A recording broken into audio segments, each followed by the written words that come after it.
Hi sis, ito hindi naman umuulan ngayon. Ito maglalaba ako, ano doon pa yung mga kubrikama nakababa doon sa poso. Binabad ko muna na sa tubig kaya may mga nagtigas sa tae. Si mother naman, ito nanghingi na ng pagkain, tumayo na siya. Nakatulong yung pagkausap nyo sa kanya kagabi. Mamay, kumusta ka na kuno bago ni Nining? Tudahi ani mo boses. Kumusta ka na kuno bago ni Nining? Buti na. Mabuti na ada na ka ingkod. Mao di pagkuan ka di dila magdura. Niyan kay kuan ko ang pagkaon mo. Ayan sis, medyo umuki-uki ang kanyang kalagayan. Maglalaba ako ngayon. Pag-washing ako kasi damuon na. Si Ate Bibi wala pa man. Bagaw niya. Ayan si Mamayo. Parang magaling-galing naman na. Kasi nakatayo na eh. Wala, konti na lang. Wala na masyado halos ang lagnat. Thank you Lord. Ako naman maglalaba. Washing ko na lang dito ako mag-washing. Ayan, good morning sis.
Ay!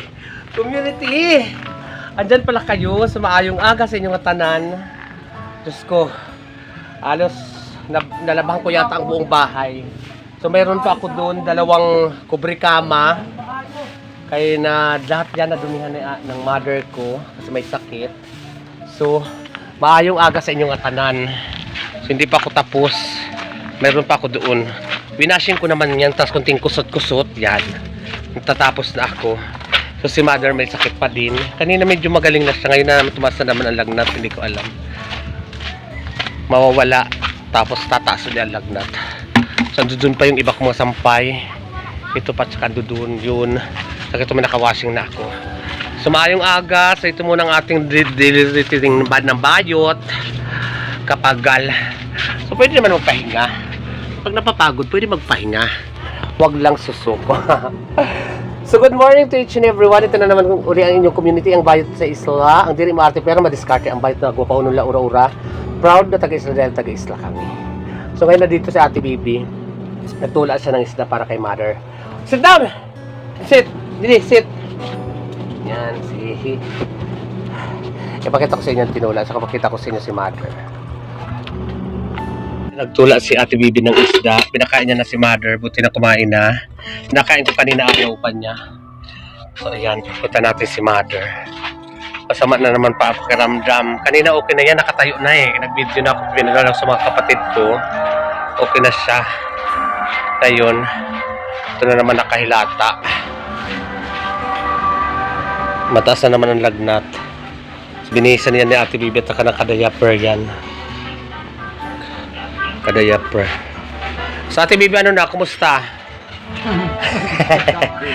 O, dahil kape-kape la. Ako mahuman na ako. So good morning to each and everyone. Ito lang ang ating moment muna. Busy ang bayo sa Kalalaba. Hello, good morning. Uwian na. Uwian na mga estudyante ng mga bata. Sumayong aga sa inyong tanan. So ito pa pala. Ito yung kama ni mother na kapangat na itsura kasi tinanggal namin yung tinastas namin yung pinaka-cover niya. Yung nilabhan ko. Tapos nalaban ko rin ito bago sabon-sabunin. Tapak-tapakan ko para matanggal yung angso or kung ano man yung iya amoy. So dito muna natin talaga. Ito na ang last. Tapos yun yung last na kasalang dun sa ano. Yan. Para mabango-bango na. Kasi medyo mabano na daw eh. Buti na lang may sipon ako, hindi ko naamoy yan siya. Hey, halika didi. Halika. Sumusunod ang aking halaga. Didi tayo eh. Hey! Come here. Dito na lang. Ito tsaka yun. Itong sabon na to, yun ang pang-ano ko doon. Kasi may chlorine yan eh. Nakakatanggal din ng ano pala no, ng odor ang chlorine. So yan lang guys. Kapagala.